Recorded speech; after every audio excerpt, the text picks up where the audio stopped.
Gamit tayo ng ating oil at ilalagay natin pan kasi uunahin muna natin lutuin. Lalagay yung sunod naman natin yung ating carrots. Sunod naman natin yung ating bell pepper. Paghaluin lang yan. Lagyan naman natin ng pepper para magkaroon ng lasa yung nilagay natin. Susunod naman natin yung ating salt. A little bit of salt. Haluin natin, takpan natin.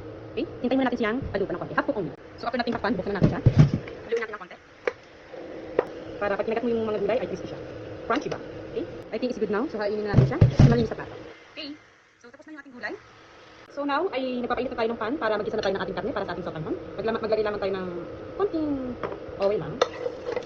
Ako kasi kung magluto ako ay sabay-sabay lamang siya. Sabay-sabay lang yung bawang at onion. Kasi parehas lang naman yun. Paghaluin lang naman natin. Haluin lang natin. Now ilalagay na natin ating kaunting chorizo. Okay, paghaluin lang natin. Ilalagay na natin ating karne. Haluin ng konti. Lagyan ng pepper. Lagyan ng magic sarap ng konti.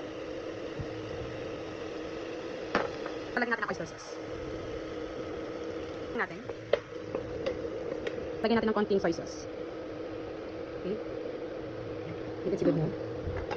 Haluin lang natin. Nilagyan na natin agad ng ingredients or mga spices para ma-absorb na din ng karne yung lasa. Tatakpan lang natin.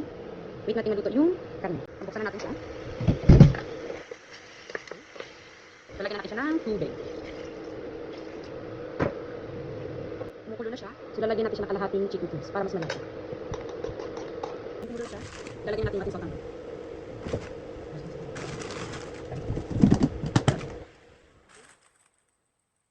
Buksan natin siya. Natin natin kasi nagdibig na yung ating sotanghon. Ito yung ating gisap natin kanina.